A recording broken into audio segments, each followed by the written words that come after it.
ओवैसी के काफिले पर मेरठ से लौटते वक्त टोल प्लाजा पर हमला हुआ था, जिसके बाद उन्हें जेड सिक्योरिटी देने की बात कही गई थी, जिसे लेने से ओवैसी ने इनकार कर दिया। इस पर गृह मंत्री अमित शाह ने सोमवार को राज्यसभा में मंत्रालय की तरफ से बयान जारी किया। अमित शाह ने कहा कि AIMIM चीफ ओवैसी पर यूपी में हुए हमले के बाद जेड सिक्योरिटी दी जा रही है, लेकिन उन्होंने लेने से साफ मना कर दिया है। गृह मंत्री ने ओवैसी से कहा कि हम अनुरोध करते हैं कि खतरे को देखते हुए सरकार की तरफ से दी जा रही सुरक्षा को ले लें। 2022 को सायंकाल लगभग 5:20 बजे श्री असदुद्दीन ओवैसी सांसद लोकसभा ठिठोर मेरठ उत्तर प्रदेश के जनसंपर्क कार्यक्रम करने के बाद दिल्ली लौट रहे थे, जब उनका काफिला Chhijarsi toll plaza national highway 9 थाना पिलखुआ जनपद हापुड़ उत्तर प्रदेश से गुजर रहा था। 2 अज्ञात व्यक्तियों द्वारा उनके काफिले पर गोलियां चलाई गई। इस घटना में श्री ओवैसी सुरक्षित बच गए, लेकिन उनके वाहन के निचले हिस्से में 3 गोलियों के निशान दिखाई दे। उक्त घटना को 3 गवाहों द्वारा देखा भी गया। इस संदर्भ में एक प्रथम सूचना रिपोर्ट अपराध संख्या 45/22 अंतर्गत धारा 307 भारतीय दंड संहिता और धारा 7 आपराधिक कानून संशोधन अधिनियम 1932 थाना पिलखुआ जनपद हापुड़ में पंजीकृत किया गया और इसकी विवेचना की जा रही है। श्री ओवैसी का जनपद हापुड़ में पूर्व से कोई कार्यक्रम नियत नहीं था और न ही आवागमन के बारे में कोई पूर्व सूचना जिला नियंत्रण कक्ष को भेजी गई थी। श्री ओवैसी घटना के पश्चात सुरक्षित दिल्ली वापस पहुंच गए।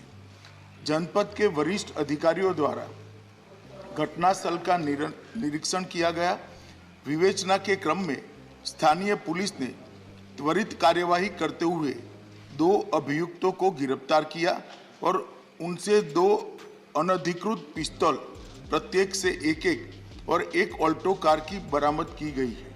घटनास्थल और वाहन का फोरेंसिक्स टीम द्वारा सूक्ष्मता से जांच किया जा रहा है और साक्ष्य एकत्रित किए जा रहे हैं। दोनों अभियुक्तों से उत्तर प्रदेश पुलिस द्वारा पूछताछ की जा रही है। जनपद में कानून और व्यवस्था की स्थिति नियंत्रण में और सामान्य है। कड़ी सतर्कता भी बरती जा रही है। केंद्रीय गृह मंत्रालय द्वारा तुरंत ही राज्य सरकार से रिपोर्ट प्राप्त की गई है।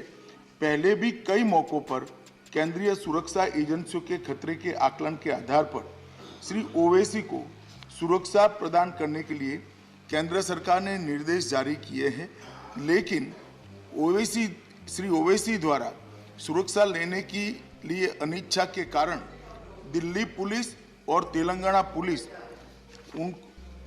उन्हें सुरक्षा देने का प्रयास सफल नहीं हो पाया। श्री ओवैसी के खतरे का पुनः मूल्यांकन कराया गया है और खतरे के आकलन के आधार पर उनका दिल्ली में बुलेट प्रूफ कार के साथ अखिल भारतीय स्तर पर केंद्रीय रिजर्व पुलिस बल की जेड श्रेणी की सुरक्षा प्रदान की गई है।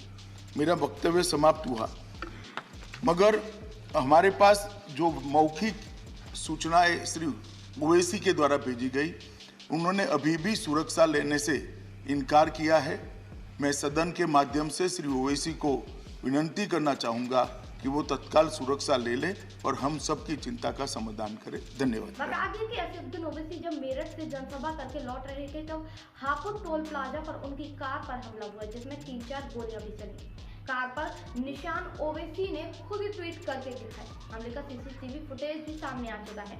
बाद में 2 आरोपी को पिलखुआ पुलिस ने गिरफ्तार कर लिया था। इस बीच चुनाव आयोग ने भी सभी मतदान वाले राज्यों के मुख्य सचिवों को सभी राजनीतिक दलों के स्टार प्रचारकों को पर्याप्त सुरक्षा निश्चित करने का निर्देश दिया। कहना चाहूँगा कि मुख्तलिफ सियासी पार्टियाँ मुख्तलिफ प्रदेश में इख्तिदार पर हैं। ये बात आप तमाम को मैं गोशेगुजार कर रहा हूँ कि आखिर ये कौन लोग हैं जो गोली पर भरोसा करते हैं, बैलेट पर नहीं करते।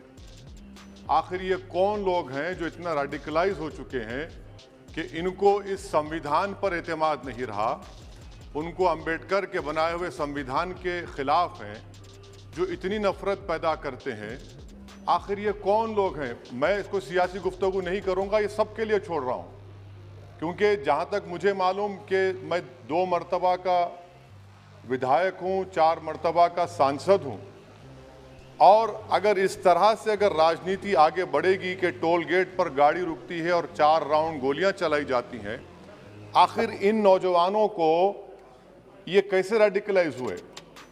और मैं सरकार से पूछना चाहता हूं कि क्या उन्होंने ये रेडिकलाइजेशन सैयद कुतुब की किताब पढ़कर रेडिकलाइज हुए, अब्दुल्ला अज़ाम की किताब पढ़कर रेडिकलाइज हुए, या अयमन अल ज़ोहरी की किताब पढ़कर रेडिकलाइज हुए?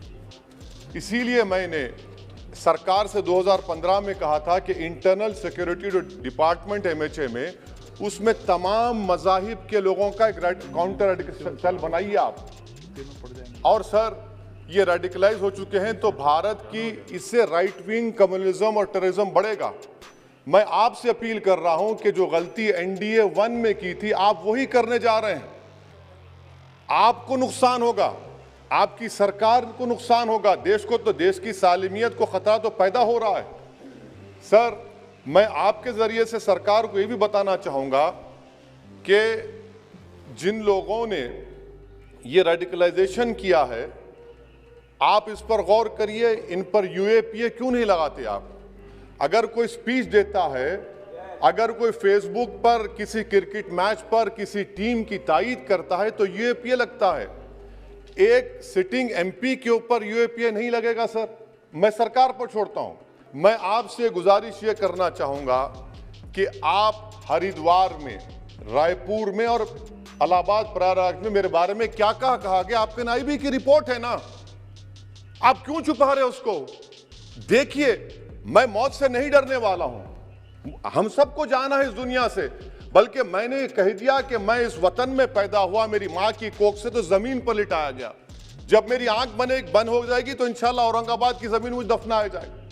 मगर मैं आपसे अपील करना चाह रहा हूं सरकार से सर, कि जो कुछ बातें की गई हैं उसको देखिए। मैं Z कैटेगरी सिक्योरिटी नहीं चाहिए मुझे, मैं हरगिज नहीं चाहिए मुझे। मैं 94 से पॉलिटिक्स में हूं। मैं आजाद जिंदगी गुजारना चाहता हूं। मैं घुटन के साथ जिंदा नहीं रह सकता इस दुनिया में। मुझे जिंदा रहना है तो अपनी आवाज उठाना है, मुझे जिंदा रहना है तो सरकार किसी के उनके खिलाफ बोलना है, और अगर गोली लगती है तो मुझे कबूल है, मगर मैं घुटन की जिंदगी नहीं गुजार सकता सर। मेरा मानना यह है कि संविधान में अगर देश के गरीबों को, मजलूमों को, अल्पसंख्यक समाज को सिक्योरिटी मिलेगा तो मुझे मिलेगी। सर आपकी चिंता हमें है ना सर, मैं आप सिक्योरिटी दे रहे हैं सर, आपको नहीं सर, देश के गरीब बचेंगे तो मैं बचूंगा। ओवैसी की जान इखलाक पीलू से बढ़कर नहीं है सर। ओवैसी की जान उस वक्त बचेगी जब गरीब की जान बचेगी।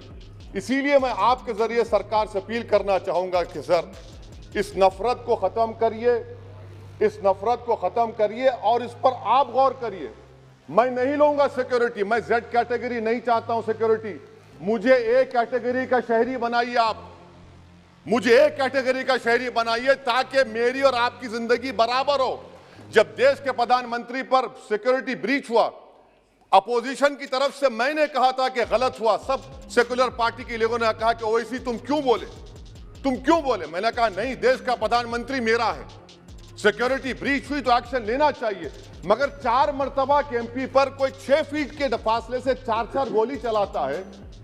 मुझे मौत है, हम सब की मौत है, मगर मैं इन गोली चलाने वालों से डर कर खामोश नहीं बैठने वाला हूं। और मैं दुआ करता हूं कि उत्तर प्रदेश में पुरअमन पोलिंग होगी इंशाअल्लाह। उत्तर प्रदेश की जनता गोली चलाने वालों का जवाब बैलेट से देगी। भाई थे अकबरुद्दीन ओवैसी, उनका एक बयान आया था, उन्होंने उसमें कहा कि भाई ये जो ताजमहल है और कुतुब मीनार है ये सब हमारे बाप दादाओं का है और तुम हमें यहाँ